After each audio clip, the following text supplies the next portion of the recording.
Welcome to my channel. இன்றைக்கி வந்து நான் சிம்பிளாக ஒரு நெய்ச்சோறு ஆக்க போகிறேன். ஒரு 3 பேருக்கு தான். அதுக்கு ஒரு கவுள அரிசி எடுத்திருக்கேன். அதுக்கு தேவையான பொருள் பாருங்கள். நெய் கொஞ்சம் ஊற்றிருக்கேன். நெய் போட்டுக்குங்க. இது வந்து ஒரு இலை, பிரிஞ்சி இலை, ஒரு பட்டை, 2 லவங்கம், 2 ஏலக்காய், கொஞ்சமாக சோம்பு எடுத்திருக்கேன். இதை சேர்த்துக்கங்க.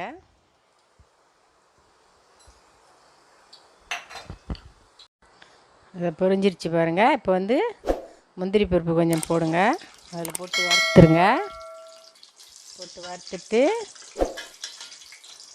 வெங்காயம், பெரிய வெங்காயம் வெட்டி வச்சுருக்கேன், அதை சேர்த்துக்கங்க. ஒரு பச்சை மிளகா போட்டிருக்கேன், ஒரு பச்சை மிளகா அதுவும் போட்டுக்கங்க.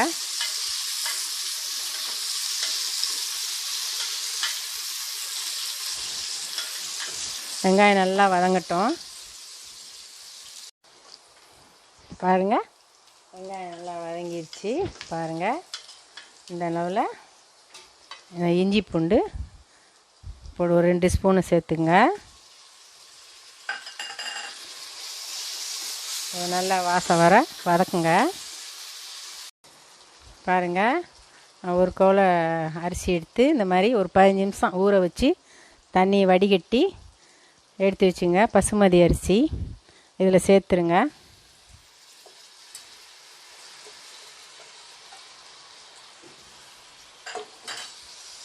சேர்த்து கிளறி விடுங்க. பாருங்கள், நல்லா கிளறிட்டு அரிசியை ஒரு கோவலைக்கு 2 கோவலை தண்ணி ஊற்றி எடுத்துருக்கேன். இது சேர்த்துக்குங்க. ஒரு கோவலை அரிசிக்கு 2 கோவலை தண்ணி சேர்த்துக்குங்க. தண்ணி ஊற்றிட்டு தேவையான அளவு உப்பு சேர்த்துக்குங்க. இதை நல்லா கிளறி விட்டுட்டு கொதி வரவும் விசில் போட்டுருங்க. வந்து குக்கர் போட்டு குக்கர் மூடி போட்டு விசில் போட்டுருங்க. 2 விசில் வரட்டும். 2 விசில் வந்தவுடனே அடுப்பை ஆஃப் பண்ணிவிட்டு அது கொஞ்சம் நேரம் இருக்கட்டும். விசிலெல்லாம் அடங்கின உடனே அப்புறம் திறந்து பார்ப்போம். இங்கே சிம்மெல்லாம் எல்லாம் வெளியாகிடுச்சு.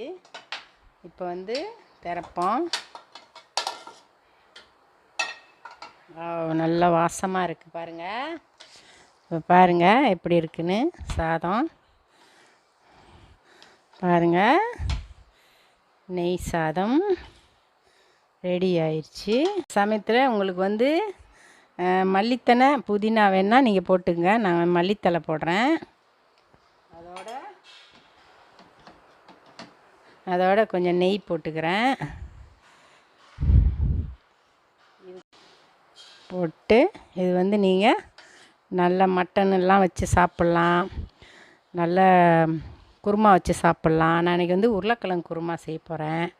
இன்றைக்கி வெஜிடேரியனால் இந்த பாருங்கள், நீங்களும் வச்சு இந்த மாதிரி செஞ்சு நீங்களும் சாப்பிட்டு பாருங்கள். நெய்ச்சோறு ரெடி ஆயிடுச்சு. சாப்பிட்டு பார்த்துட்டு எங்களுக்கு கமெண்ட் பண்ணுங்கள், ஷேர் பண்ணுங்கள், லைக் பண்ணுங்கள், மறக்காமல் சப்ஸ்கிரைப் பண்ணுங்கள்.